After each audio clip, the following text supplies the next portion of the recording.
और अब खबर कैथल से, जहां गांव धनौरी में धन्ना भगत जयंती पर कार्यक्रम, उपराष्ट्रपति और मुख्यमंत्री कार्यक्रम में हुए शामिल। धन्ना भगत पर होगा जींद मेडिकल कॉलेज का नाम। गांव धनौरी में महिला कॉलेज बनाने की घोषणा।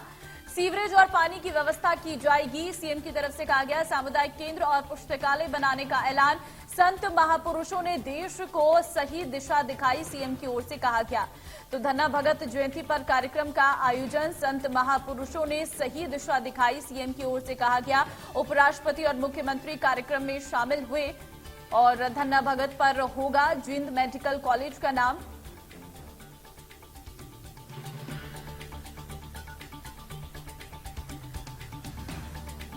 तो कैथल के गांव धनौरी में धन्ना भगत जयंती पर खास कार्यक्रम आयोजित किया गया। मुख्यमंत्री मनोहर लाल, उपराष्ट्रपति जगदीप धनखड़ और बीजेपी प्रदेश अध्यक्ष ओपी धनखड़ ने कार्यक्रम में शिरकत की। इस दौरान सीएम मनोहर लाल ने जींद मेडिकल कॉलेज का नाम धन्ना भगत के नाम पर रखने का ऐलान किया। वहीं गांव धनौरी में महिला कॉलेज बनाने और पीने के पानी की सप्लाई बाखड़ा नहर से करने की भी घोषणा की गई। सीएम मनोहर लाल ने धनौरी गांव में सामुदायिक केंद्र और पुस्तकालय बनाने के साथ ही गांव के विकास के लिए 7 करोड़ रुपए देने की भी घोषणा की। मुख्यमंत्री ने कहा कि संत महापुरुषों ने देश को सही दिशा दिखाने का काम किया है। सीएम मनोहर लाल ने धनौरी की गौशाला के लिए 21 लाख की मदद देने की भी घोषणा की। शॉल भेज तो विचार आया कि हम भी क्या वो सड़कें नालियों में लगे रहेंगे या कोई संतों महापुरुषों को भी याद करेंगे। उसके बाद हरियाणा में हमने योजना बनाई कि ये रैलियां तुम करेंगे, राजनीति रैली, कभी उद्घाटन है, कभी शिलान्यास है, कभी कोई मांग पत्र आता है, कभी कोई हम राजनीति में किसी को गालियां देते हैं, अपनी प्रशंसा करते हैं, लेकिन इससे काम नहीं चलेगा। हमको ये संतों महापुरुषों के सम्मान के लिए भी कुछ करना पड़ेगा। और तब हमने हरियाणा में योजना बनाई कि संत समाज के विचार प्रसार की योजना, उनके सम्मान की योजना, इसमें जितने भी संत हुए उनकी जयंतियां मनाएंगे।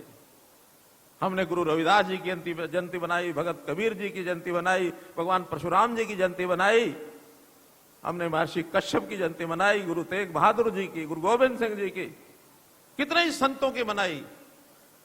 कुरुक्षेत्र के अंदर जाट धर्मशाला में एक कार्यक्रम में गया, वहां के कुछ लोगों ने कहा कि हमारे यहाँ एक धन्ना भगत का स्कूल उनकी स्मृति में चलता है। जब उनकी स्मृति में एक स्कूल चलता है तो धन्ना भगत किसी ने नाम नहीं सुना।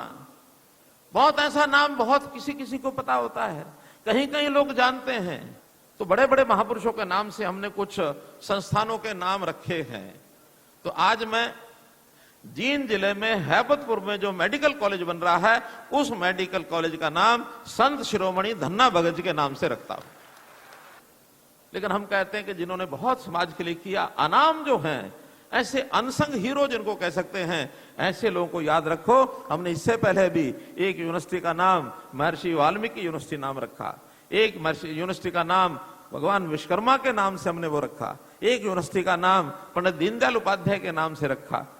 ऐसे ही पिछले दिनों में एक मेडिकल कॉलेज का नाम गुरु रविदास जी के नाम से रखा।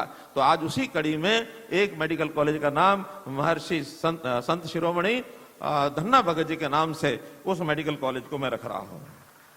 सबसे पहला तो धनौरी में एक महिला कॉलेज, गर्ल्स कॉलेज, इसकी डिमांड आई है, उसको मंजूर किया जाता है।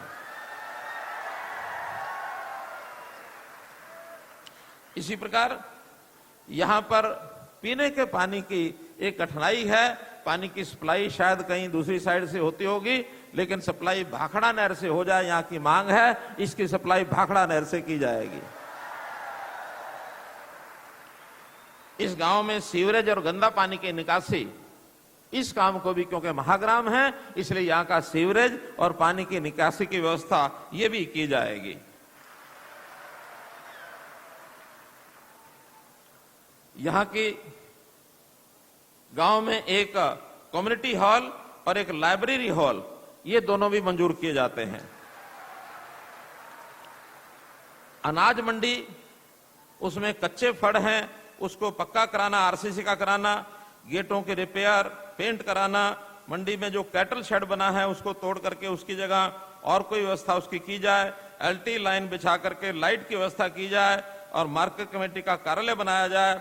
पीने के पानी, वाटर सप्लाई का जो सिस्टम है मंडी का, वो सब किया जाए। इसके लिए 7 करोड़ रुपया मंजूर किया जाता है।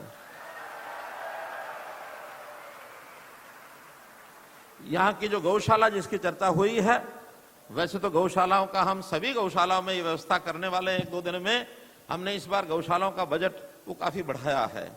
पहले 40 करोड़ रुपया बजट होता था, इस बार उसको 400 करोड़ किया है। कुछ नई गौशालाएं बनाई जाएं, इसके लिए हम उनके लिए अनुदान उनको देंगे, ताकि जो सड़कों पर घूमने वाला पशुधन है, बेसहारा पशुधन, इनके लिए नई गौशालाओं बनाने के लिए हमने अनुदान देने की बात की है। लेकिन चलती हुई गौशालाओं में भी थोड़ा बहुत योगदान, ताकि गौशाला में चारा आदि खरीदने का काम वो कर सके। यहाँ की जो गौशाला है, बाकी अनुदान तो आएंगे, लेकिन आज केवल इस कार्यक्रम में आने पर इन्होंने याद कराया है, तो 21 लाख रुपया उस गौशाला के लिए भी देके जा रहा हूं।